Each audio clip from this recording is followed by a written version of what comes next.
aqui ter uma conversa que será seguramente muito interessante para nós os três e ainda mais para aqueles que nos possam ouvir.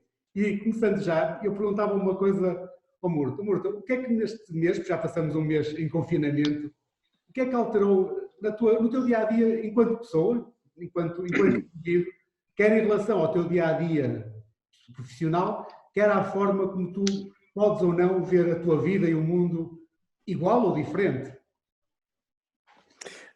Antes de mais nada mudou, tu usaste a palavra confinamento, estamos todos confinados às nossas casas, mudou a utilização do carro, mudou o facto de não passar grande parte do meu dia no carro, o que acontecia vulgarmente anteriormente e que não aconteceu seguramente nos últimos 30 dias.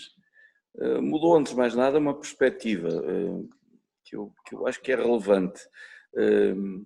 Nós tínhamos uma sensação de superpotência de desenvolvimento do homem, a tal ponto que há uns anos o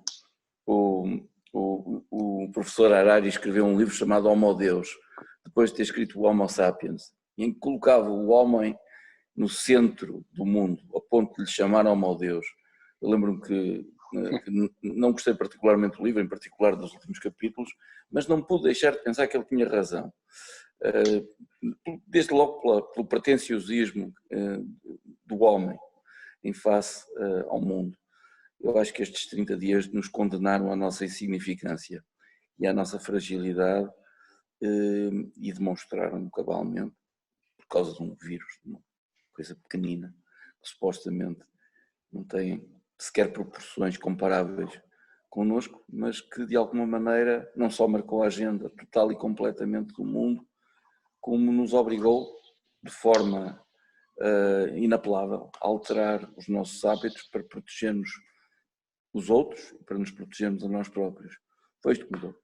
Murta, já antes de passar ao Renato, queria ter uma pergunta que te fazia, até porque a Patena tem tido um posicionamento muito interessante, que eu conheço, e gostava de perguntar não só em relação a esse posicionamento, e se esta crise veio reforçar aquilo que era a tua ideia sobre a tua atividade, ou veio de alguma forma alterá-la, e se isso também altera, no curto ou no médio e longo prazo, aquilo que é o posicionamento da Patena.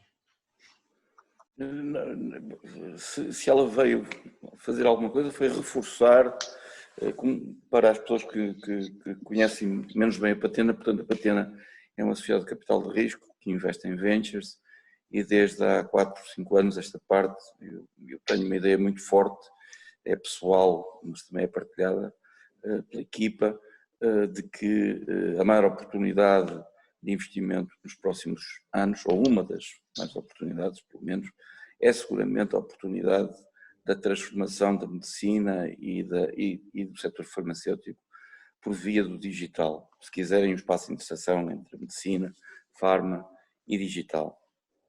Eu já tinha esse conceito particularmente claro na minha cabeça. Os últimos dias só comprovaram isso mesmo. Não podemos combater, usando uma palavra que me é cara.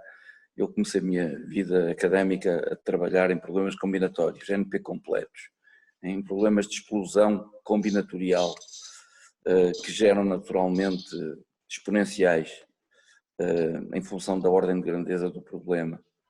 Nós não podemos combater problemas exponenciais com meios lineares. Não funciona, como tem sido provado por estes dias em que a gente não tenta fazer outra coisa se não aplicar um logaritmo, uma curva exponencial para achatar. Se eu já tinha essa convicção, mais convicto fiquei. Toca à Patena, o nosso portfólio teve empresas muito bem impactadas. Fiz uma exit neste processo, em dias, justamente uma empresa médica na área respiratória, que obviamente teve um boom, literalmente, e fiz uma exit nesse processo. Era uma exit que já estava planeada, mas simplesmente aconteceu porque o volume de compras da China, incidentes sobre essa empresa, de um momento para o outro, transformou-se num número louco. Da mesma maneira que tenho problemas, tenho empresas que têm vento por trás, Também tenho empresas com seríssimos ventos pela frente, com quedas expressivas de vendas, da ordem dos 70%. Uma das melhores empresas, se não mesmo a melhor empresa do meu portfólio, uma empresa que tinha um CAGR de 120% em 5 anos consecutivos, de um momento para o outro teve uma queda de vendas de 72%, isto com 1 milhão de clientes no mundo todo, ok? O que quer dizer que este efeito não é local, é mundial, ok?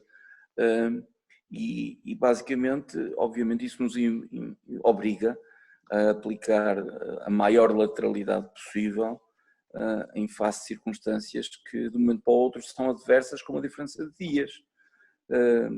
Portanto, tens um mix de situações muito diverso, poucas empresas moderadamente impactadas, algumas empresas muito bem impactadas, outras empresas muito mal impactadas muito negativamente e portanto, tu tens de gerir justamente este conjunto de circunstâncias, tal como todos os outros operadores, estou certo, que o estão a fazer. Renato, pegando antes até de fazer a pergunta, só um comentário de algo que me disse muito engraçado. Eu estava, recentemente, vi um dos episódios da Casa de Papel, em que dizia, o narrador dizia, não há maior medo, era algo assim do género, não há maior medo do que temermos o que não vemos. E nós neste momento estamos um bocadinho assim. Eu hoje de manhã saí muito cedo para dar uma caminhada e estava completamente sozinho, sem ninguém, e estava a olhar e estava a pensar assim, está tudo seguro, está tudo bem, está tudo perfeito. E ao mesmo tempo há uma sensação de que há alguma coisa que nós não vemos que parece estar permanentemente próxima de nos afetar. Exatamente. É interessantíssimo. Eu pegando um bocadinho nisto, Renato, também te fazia esta pergunta, o que é que alterou no teu dia-a-dia, e também pegando naquilo que o Murta dizia, no fundo, dos vencedores e dos vencidos das crises, que acontece sempre, na tua atividade, eu imagino que também agora, provavelmente, a atividade será bastante, até por aquilo, e aproveitar para te pedir também o que é que fazes. Sim, olha, obrigado, Ricardo. A nível pessoal, já agora tenho 3 filhos, teenagers, estou em casa, portanto, é uma fase difícil também para eles, porque com a energia toda que têm, terem que estar confinados a estarem em casa, não é fácil. Relativamente aos meus pais, que também já têm uma idade avançada, já há cerca de 2 meses que não vou à casa deles, porque andei por muitos aeroportos, voei muito desde o ano passado até 5 de março, foi a última viagem que fiz, e comecei a perceber realmente que alguma coisa não muito boa ia acontecer. Comecei a ver muitos aeroportos a ficarem vazios, muita gente de máscaras em todo lado. Daí que nós, na eBankit, decidimos rapidamente ativar um plano de teletrabalho. Foi muito importante. Antes disso até, na eBankit, e falo agora também a nível profissional, ativamos kits para quem tinha que viajar ainda em fevereiro, que era importante, e cada vez mais o teletrabalho. Como nós trabalhamos muito com bancos, e nós trabalhamos na área digital de bancos, estamos a conseguir fechar negócios porque rapidamente os bancos precisam de acelerar aquilo que nós chamamos de transformação digital. Portanto, as plataformas digitais dos nossos clientes está a acelerar. Eles tiveram algumas dificuldades, nossos clientes, adaptarem-se, porque não é fácil mudar um banco para casa. É mais fácil mudar uma empresa como a nossa do que um banco inteiro, ou parte de um banco. Mas as plataformas digitais estão cada vez mais a acelerar nos nossos clientes.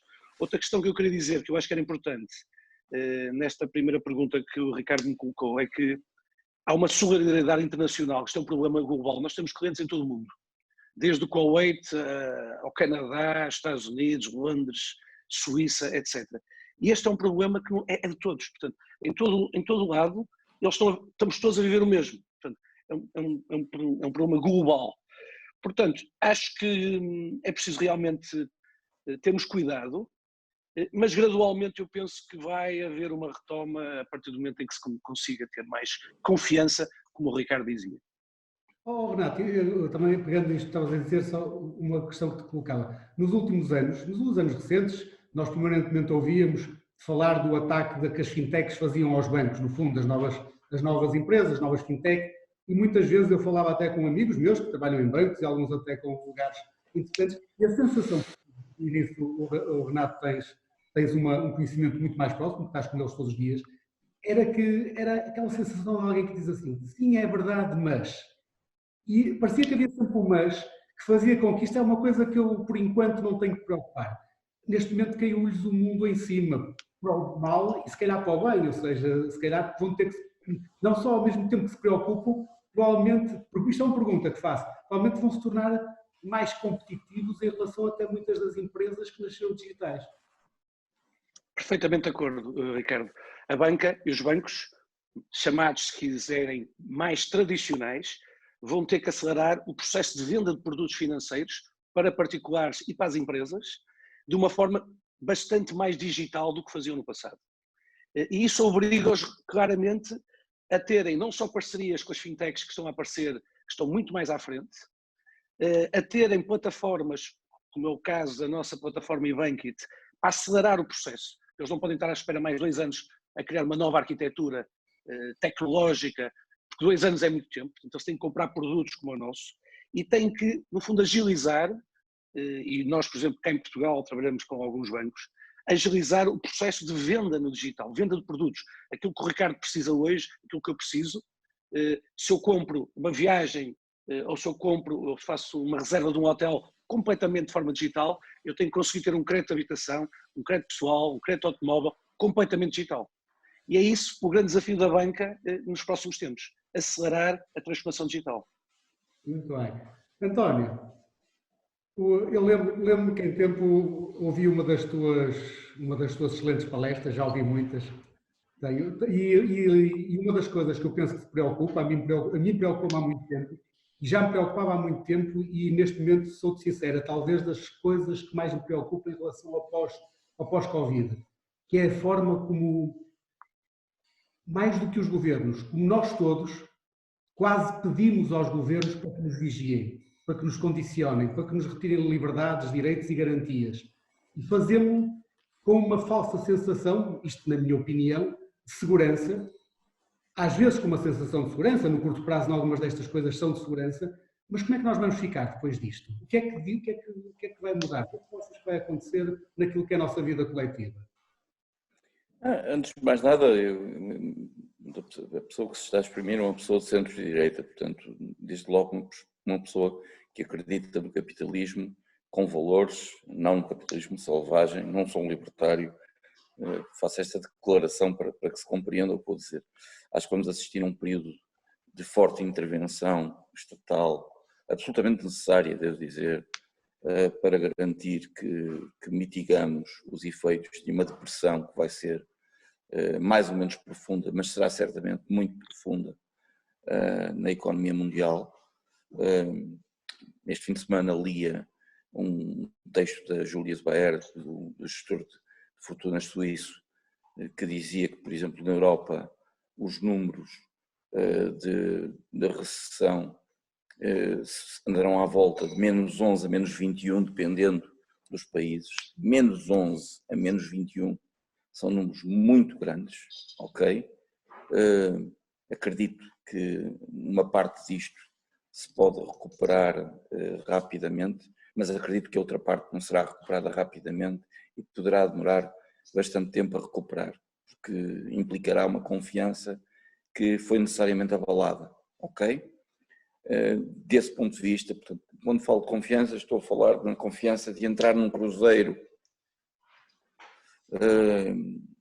Portanto, quem quer que entrasse num cruzeiro, estou a extremar a imagem pela simples razão de que eu acho que antes desta crise ninguém que entrasse num cruzeiro se sentiria exposto, porque desde logo, para todos os efeitos, os barcos dos cruzeiros são verdadeiros hotéis flutuantes, enormes, colossais, e um tipo pensaria que estava absolutamente protegido, com todos os meios a bordo necessários e mais alguns. Ninguém pensaria estar exposto, porque por definição confinado, e se exposto, obviamente isso podia ser perigoso para si próprio e para os seus e para aqueles que o rodeavam. Eu não acredito que essa recuperação seja rápida, acho que vai demorar tempo. Acho porém, que faço parte dos tecnólogos, eu sou um tecnólogo que há muito tempo que reclama e pede que os reguladores atuem no domínio tecnológico. E atuem porque, desde logo, o domínio tecnológico tem sido demasiado desintervencionado, do meu ponto de vista. E eu explico porquê. A concentração de riqueza em 8 empresas, 10 empresas tecnológicas do mundo está a ser de tal ordem nos últimos anos que corrói as próprias bases do capitalismo. O capitalismo precisa de concorrência. O capitalismo não funciona como sistema se não houver concorrência. A distribuição do rendimento é de tal maneira desproporcionada que não funciona. Não funciona para a sociedade. E nós não temos de ver o sistema capitalista como um meio que é para servir as pessoas. O melhor meio que se descobriu até hoje. Não se descobriu outro melhor. Portanto, quando digo isto porque não consigo aceitar coisas como aquelas que se passaram com a Temenos, não consigo aceitar coisas como aquelas que se passaram com a Cambridge Analytica e que só se passaram porque não havia regras e multas e literalmente, digamos, intervenções reguladoras pesadas que evitassem, por efeito de dissuasão, que pessoas com menos valores do que aqueles que seriam desejáveis justamente fizessem o que fizeram. Ora bem, eu não estou aqui a falar do mercado de digital marketing. Isso preocupa-me que é ver, mas já me preocupa muito, por exemplo, o efeito de corrosão que o mercado de digital marketing tem produzido sobre o jornalismo, que é o quarto poder, e que é o único poder que nós sabemos que equilibra a democracia.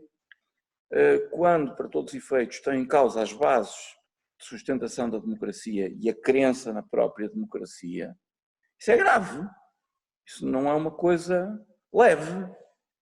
Portanto, eu sou daqueles tecnólogos que acham que já há algum tempo, por exemplo, em domínios que afetam a democracia, a saúde e o setor financeiro, porque justamente é um setor especial, alavancado e, portanto, fortemente dependente da confiança dos cidadãos no setor, já há muito tempo, nestes 3 setores, a propriedade dos dados devia ser exclusivamente das pessoas, e não de outra entidade qualquer. Se devia ter legislado sobre este domínio para evitar coisas como aquelas que têm acontecido e que aconteceram antes destes eventos, digamos, biológicos ou de saúde pública, e que determinam que eu não acho nenhum conflito irresolúvel entre a minha crença de centro-direita e justamente a necessidade de reguladores informados, equilibrados e que, sobretudo, respeitem as bases de valores da sociedade. António, tu acabaste de fazer uma afirmação que é uma afirmação que é típica do sistema liberal, ou seja, que é uma coisa que muitas vezes é mal interpretada. Eu sou liberal e ser liberal não é ser por um mercado desregulado. Ser liberal é por ser por um mercado regulado, é ser por um Estado forte. Mas um Estado que é forte naquilo que são as suas funções e não nas funções que não devia ter. E um Estado que garante que há concorrência entre os atores, que há direitos, liberdades e garantias e, portanto, é um Estado que proporciona as condições para que os outros possam agir em função da sua liberdade. E muitas vezes é interpretado como sendo algo que é deixar a selva funcionar. Não é de maneira nenhuma e não deve ser. Portanto, isso estou completamente de acordo com o que estás a dizer. Sim. Na prática, se quiseres, o que eu acho é que a desregulação e sobretudo a falta de assunção de poder dos reguladores, com honrosas exceções. Eu sou fã da Margaret Verstappen, sou fã do facto de ela ter procurado atuar, em particular na Europa. Eu acho que a Europa, desse ponto de vista, é dos poucos domínios em que a Europa tem dado exemplo. Ok? E eu acho que a assunção de poder e a assunção de direção clara, sem equívocos, que foi assumida pela Margaret Vestager na Europa, pela Comissária Europeia, é um exemplo raro, muito raro no mundo, e devia ser mais normal. Eu gostava de ver 4 ou 5 Margaret Vestager com valores, com espinha dorsal, e que defendessem o que tu acabaste de defender, que o Estado deve, com certeza, para todos os efeitos, garantir que a iniciativa privada é respeitada, mas que tem regras e valores, não é sem regras e sem valores. Claro. Queria-te fazer, até no âmbito desta conversa que estávamos aqui agora a ter, que é, tu tens uma empresa que proporciona aos teus clientes, e bem, melhorias significativas em termos digitais, e com essas melhorias, elas vendem mais, elas tornam-se mais, elas têm uma maior capacidade de escalar o seu negócio. Ou seja, isto é uma pergunta maldosa. Ou seja, e empresas como a tua são empresas muito boas, são empresas que eu gosto imenso, mas e que são milhões no mundo, acabam por proporcionar à economia e aos seus clientes armas para que eles se tornem cada vez mais fortes e muitas vezes quase únicos, ou seja, eles vão se tornando às vezes os donos de determinado tipo de mercados e vão em conta daquilo que o Murta dizia, que é quando alguém é demasiado poderoso, acaba por ter acesso a demasiada informação, se calhar a ter muitos dados e começar a colocar algumas questões em termos da nossa vida coletiva. Como é que tu vês isso? Não, eu vejo isso, Ricardo, é uma excelente questão. A informação que circula hoje, em particular nos bancos onde eu trabalho, muitas vezes, e não só, na sociedade em geral, o armazenamento de dados tem que ser trabalhado com muito cuidado. Porque cada vez mais nós deixamos aquilo que é a nossa pegada tecnológica em todo o lado. E essa pegada, se for combinada, como dizia o António Murta, se for combinada, consegue-se ter um perfil das pessoas de uma maneira que tem que ser lidado com muito cuidado. Eu vou dar um exemplo ao Ricardo que é bastante prático. Uma entrevista hoje, as equipas que fazem, no fundo, o recrutamento, analisam o perfil da pessoa social, muitas vezes o que dizem no LinkedIn. Portanto, a chamada, o que nós chamamos a pegada tecnológica que uma pessoa tem, é usada muitas vezes também para que se possa analisar até o próprio perfil da própria pessoa, coisa que no passado não existia. Portanto, o cuidado que se tem que ter com os dados hoje em dia e a forma que são usados é fundamental ter, no fundo, muita atenção como são armazenados, não podem ser, têm que ser bastante bem protegidos, estou a falar de dados, porque tem lá muita da nossa informação. Eu dou-vos um exemplo muito prático. Eu no passado fiz um projeto que me deu bastante motivação pessoal, quando era novo, que foi o registro de cancro nos IPOs. Aquela informação é altamente crítica, portanto não pode sair dali, tem que haver medidas de segurança completamente ao máximo para que a informação não saia das bases de dados onde estão. Num caso de um banco, nenhum de nós quer que as nossas contas bancárias andem a circular pela internet. É impossível pensar numa coisa dessas. Portanto, a proteção de dados para mim é algo muito importante. As ferramentas, hoje em dia digitais, para responder à segunda parte da pergunta, quem tiver cada vez mais visão e acelerar neste mundo digital vai claramente ter muito mais vantagem relativamente àqueles que vão, no fundo, reagir de uma forma mais lenta. Portanto, isto é um trade-off, o acesso a dados no mundo digital ou não é algo que é, para mim, um ponto bastante crítico e no qual sempre tivemos muito cuidado como empresa e como sociedade. Muito bem. Gostava de fazer agora uma pergunta que se calhar aos dois, uma não, mais de uma, mas que mais rápidas, se calhar as respostas que penso são importantes. Nós, na vida moderna, as cidades são onde se concentram as pessoas e aquilo que, inclusive, hoje já mais metade da população mundial vive em cidades e tudo indica que em 2000, ou pelo menos indicava, antes disto, não sei muito bem o que é que será o mundo do futuro, mas tudo indicava que não demoraria muito tempo em que fosse 75% da população mundial a viver em cidades. Como é que vocês acham que, isto é para os dois, pode ser o Murta primeiro, depois o Renato, o que é que acham que vai mudar na nossa vida enquanto cidadãos, enquanto turistas, enquanto visitantes, enquanto aqueles que usufruem da cidade, aqueles que trabalham na cidade, de que forma é que isto vai mudar e de que forma é que vai mudar a relação físico-tecnológica, ou seja, o virtual, que nós aprendemos, ficamos em casa e aprendemos que afinal há muito mundo que se faz por computador. Eu até tenho jantado com amigos por computador, com as famílias a jantarem, portanto, coisa que eu nunca tinha feito antes. E é bom. É interessante. Portanto, eu ia fazer isto depois de voltar à vida, espero eu, à vida normal, portanto, porque eu descobri que tinham coisas boas que nós não usávamos, já podíamos ter usado antes. Portanto, o que é que vocês acham disso? Eu, antes de mais nada, acho que, pá, com todo o respeito pelo digital, adoro as ferramentas digitais porque elas têm de escalabilidade. O mais importante do digital é a escalabilidade. Termos assistido aqui uma parcela significativa, infelizmente não total, mas quase total, da escola tenha ficado digital em dias, com a capacidade de adaptação notável de professores e de alunos, demonstra bem a potência da escalabilidade do digital. O que eu mais gosto do digital é disso, é justamente da sua escalabilidade potencial, que é uma característica única, ok? Pá, mas nada como um excelente jantar de amigos, pá, a partilhar uma garrafa de vinho e uns queijos, pá, nada substitui isso. Pá.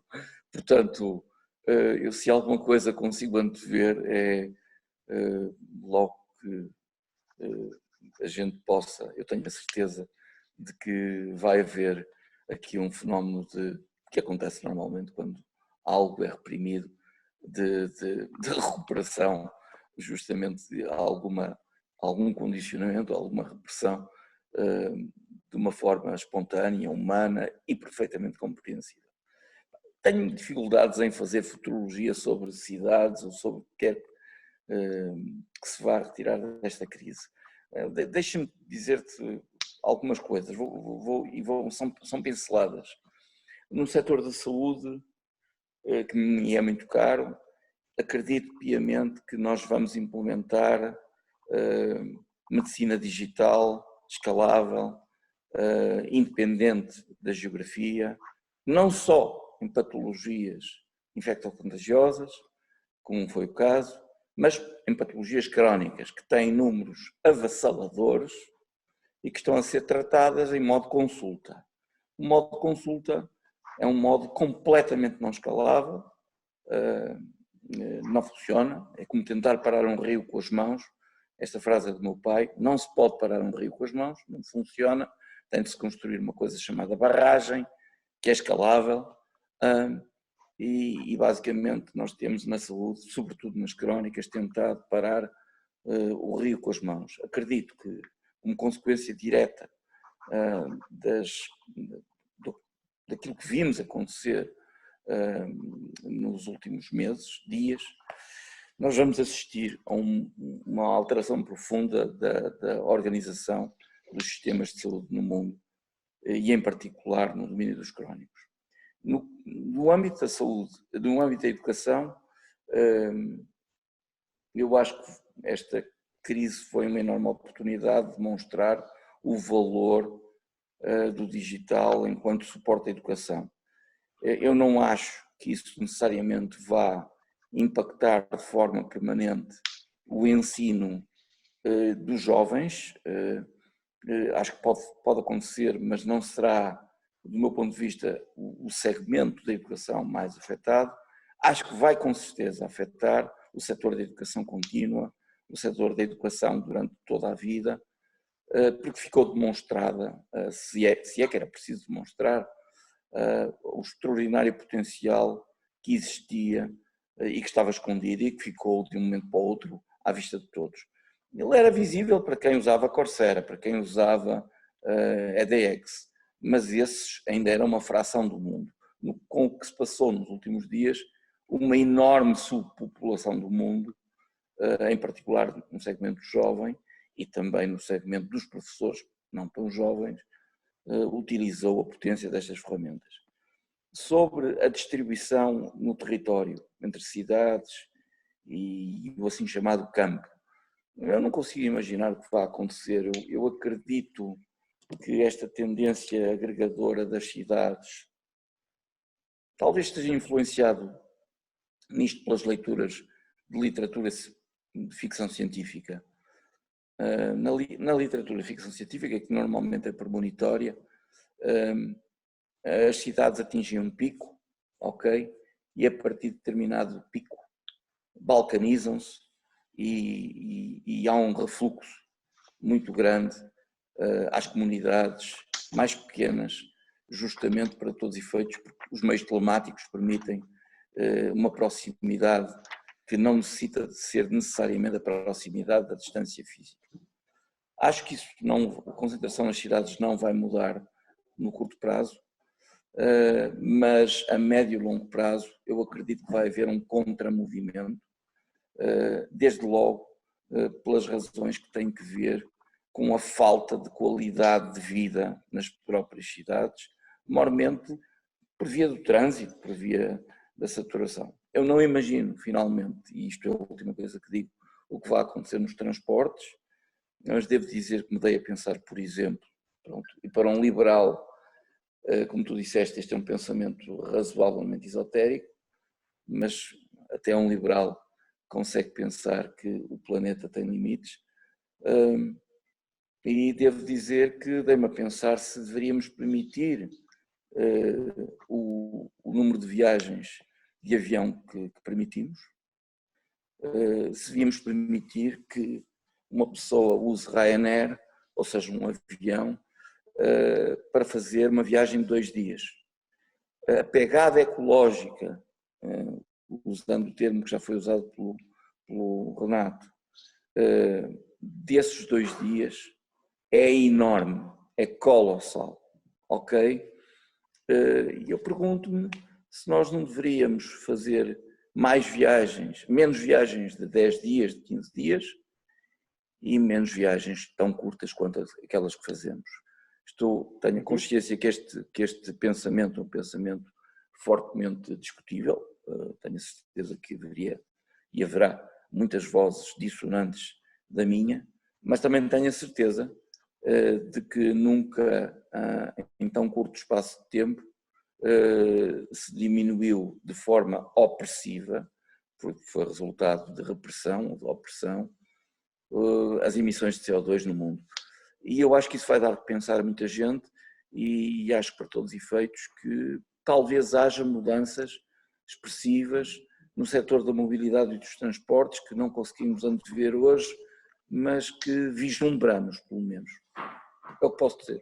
Obrigado. Renato, 1 minuto, estamos mesmo... Sim, muito rápido. Da minha parte, queria só deixar aqui umas notas. A minha mulher está a dar uma aula, ela trabalha, está a dar uma aula agora na outra sala via WhatsApp. Não foi fácil, no fundo, ter a coordenação preparada, no caso dela, para o teletrabalho. Foi mais fácil para nós, que somos mais tecnológicos, mas está a acontecer neste momento. Queria só partilhar mais um caso que tenho vivido. Temos amigos que foram médicos, que foram infectados. A situação nos hospitais não está fácil, como a gente vê na televisão, mas estão otimistas esses nossos amigos. Acho que têm feito muitos pedidos para oferecermos computadores. Não há computadores para toda a gente. Isto é um ponto importante, portanto, é um tema que eu acho que deve ser refletido no futuro. Numa situação novamente anormal, que espero que não venha a acontecer, acho que a população devia estar minimamente preparada para poder continuar, pelo menos, a ter aulas e a trabalhar. Acho que quando isto passar, os jovens vão entrar em festa, com a energia toda que andaram a reter dentro de casa. Certo. Vai haver muita festa nos teenagers e não só. E pessoalmente estou com vontade de voltar, portanto, este é o meu minuto, o mais depressa possível. E acho que vai acontecer 3 coisas, só para terminar. Aqueles que têm mais coragem vão voltar com segurança, como é óbvio. Aqueles que querem voltar e não podem porque os filhos estão em casa e têm que tomar conta deles porque não podem ir para a escola. E aqueles que querem mesmo ficar em casa em teletrabalho mais tempo. Portanto, eu penso que o próprio formato das empresas no futuro vai ser bastante diferente. E é isso que nós, dentro da nossa empresa, estamos também a equacionar qual é o modelo de trabalho no futuro. E era isso que eu queria dizer e desejo um bom dia para todos da minha parte. Muito obrigado, e para terminar, muito obrigado a ambos, a conversa foi excelente, eu adorei, acho que as pessoas vão gostar também, e não tenho dúvidas numa coisa, porque esse até é o tema destas conversas, é que ouvir-vos, continuamos todos a ter esperança no futuro.